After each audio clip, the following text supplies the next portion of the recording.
दोस्तों, हमारी ये दुनिया बहुत सारे रहस्यों से भरी हुई है। वक्त के साथ साथ कई रहस्यों पर से तो पर्दा उठा लिया गया, लेकिन बहुत सारे ऐसे रहस्य हैं जो आज तक नहीं सुलझे। और ऐसा ही एक रहस्य है इटली का, जब एक सुरंग पूरी एक पैसेंजर ट्रेन को निगल गई। एक ट्रेन के गायब हो जाने की पूरी कहानी आइए जानते हैं इस वीडियो में। दोस्तों, ये कहानी है आज से तकरीबन 109 साल पहले की। सन 1911 में इटालियन कंपनी ज़नेती ने एक नई ट्रेन बनाई जिसकी 3 बोगियां थी। इटली के साथ साथ पूरे यूरोप की नजरें उस ट्रेन पर थी, क्योंकि उस वक्त की टेक्नोलॉजी के हिसाब से वो ट्रेन सबसे मॉडर्न थी। उसकी खासियत ये भी थी कि वो पहली बार रोम को मिलान से डायरेक्ट कनेक्ट करने वाली थी। ज़नेती कंपनी ने उस ट्रेन के ट्रायल के लिए 100 मुसाफिरों की एक लिस्ट तैयार की, जिनमें कुछ वीआईपी, कुछ अमीर और कुछ दूसरे मुल्कों के लोग मौजूद थे। उन लोगों ने पहले रोम से मिलान पहुंचना था और अगले ही दिन मिलान से रोम वापस लौट आना था। 14 जुलाई 1911 को ज़नेती कंपनी की इस ट्रेन को लॉन्च किया गया। दोपहर के 3 बजे उस मॉडर्न ट्रेन ने रोम से अपना सफर शुरू किया। उस ट्रेन में 100 मुसाफिरों समेत 6 स्टाफ मेंबर, कुल 106 लोग मौजूद थे। कई स्टेशंस, कई प्लेटफॉर्म्स होते हुए वो ट्रेन लगातार अपने सफर में आगे बढ़ रही थी। उस मॉडर्न ट्रेन को देखने के लिए हर स्टेशन पर बड़ी तादाद में लोग मौजूद थे। कुछ घंटों बाद वो ट्रेन इटली की एक स्टेट एमिलिया रोमानिया में दाखिल हुई। उस सफर से जुड़ी एक खास बात यह भी थी कि उस ट्रेन को इटली की स्टेट एमिलिया रोमानिया की पहाड़ियों में मौजूद तकरीबन 1 किलोमीटर लंबी सुरंग में से होकर गुजरना था। उन सालों में, सन 1911 में, उस वक्त तकरीबन 1 किलोमीटर लंबी सुरंग बनाना भी कोई आम बात नहीं थी। इसीलिए ट्रेन में मौजूद सभी मुसाफिर उस सुरंग का बेसब्री से इंतजार कर रहे थे। कुछ घंटों बाद वो ट्रेन एमिलिया रोमानिया की उसी सुरंग में दाखिल हुई। कुछ समय बाद उस ट्रेन को अगले स्टेशन पहुंचना था, लेकिन वो ट्रेन नहीं पहुंची। लोगों को चिंता होने लगी। कुछ देर इंतजार भी किया गया, लेकिन जब वो ट्रेन नहीं पहुंची तब उसी वक्त एक रिसर्च टीम को इस ट्रेन की तलाश के लिए भेज दिया गया।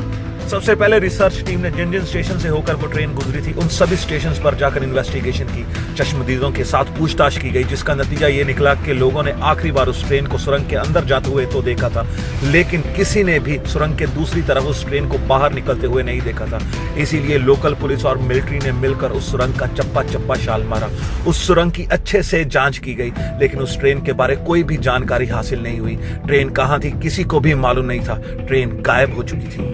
इस हादसे के बाद ज़नेती कंपनी और इटालियन सरकार पर काफी प्रेशर था। जो लोग उस ट्रेन पर सफर कर रहे थे उन लोगों के परिजन काफी परेशान थे। रात दिन एक करके उस ट्रेन की तलाश की जा रही थी। तभी इस हादसे के 4-5 दिन बाद 2 मैक्सिको के नागरिक सामने आए। वो दोनों मानसिक रूप से बीमार थे, अजीबो गरीब हरकतें कर रहे थे, अजीब अजीब सी बातें कर रहे थे। उन दोनों को एक मनोवैज्ञानिक के पास भेजा गया। मैक्सिको के उन दोनों नागरिकों का यह कहना था कि 14 जुलाई 1911 की दोपहर वो उसी ट्रेन से सफर कर रहे थे। जब इस बात की जांच की गई तो पता चला कि वाकई में उनके नाम पैसेंजर लिस्ट पर मौजूद थे। उन दोनों का यह कहना था कि जब ट्रेन सुरंग के अंदर दाखिल हो रही थी तब अचानक उन्हें एक बहुत ही जोर से एक आवाज सुनाई दी।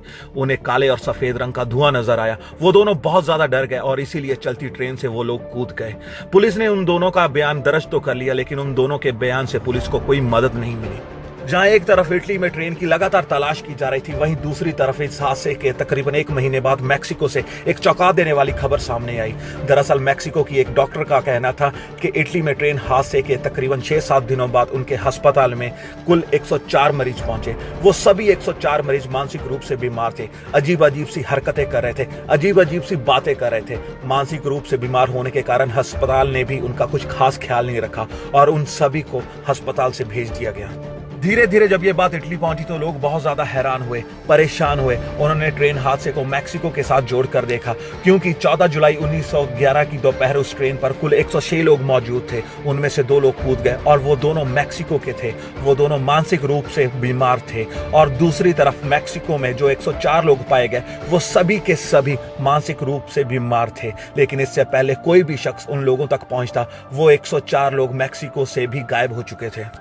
उस वक्त भी और आज भी काफी लोगों का यह मानना है कि वो ट्रेन जब सुरंग में दाखिल हुई तो वो टाइम ट्रैवल का शिकार हो गई। इसके पीछे भी एक कारण है, क्योंकि सन 1911 में ज़नेती कंपनी ने उस ट्रेन को बनाया था, लेकिन उस हादसे के तकरीबन 71 साल पहले सन 1840 में उसी ट्रेन को, उसी मॉडल को मैक्सिको में देखे जाने की बातें सामने आई। इतना ही नहीं, उस हादसे के बाद भी कभी रोमानिया में, कभी रशिया में, कभी हॉलैंड में उसी ट्रेन को, उसी मॉडल को देखे जाने के दावे सामने आते रहे। 3 साल तक उस ट्रेन की तलाश की गई, इन्वेस्टिगेशन की गई। सन 1914 में पहला विश्व युद्ध शुरू हुआ। सन 1915 में इटली की स्टेट एमिलिया रोमानिया में बमबारी हुई और उसी बमबारी में वो सुरंग नष्ट हो गई। जब पहला विश्व युद्ध खत्म हुआ उसके बाद ना ही तो उस सुरंग को फिर से खोदा गया और ना ही उस ट्रेन को फिर से खोजने की कोशिश की गई। केस को बंद कर दिया गया। आज उस हादसे को 109 साल से भी ज्यादा का समय हो चुका है। उस ट्रेन के साथ क्या हुआ, वो कहां गायब हो गई, किसी को कुछ नहीं मालूम। उस केस से जुड़े जितने भी रिकॉर्ड्स हैं, जहां तक कि मैक्सिको के वो 2 नागरिकों के बयान आज भी इटालियन पुलिस के पास मौजूद हैं। इटालियन सरकार का कहना है कि अगर भविष्य में उस हादसे को लेकर कोई भी जानकारी सामने आती है तो केस को फिर से ओपन किया जाएगा।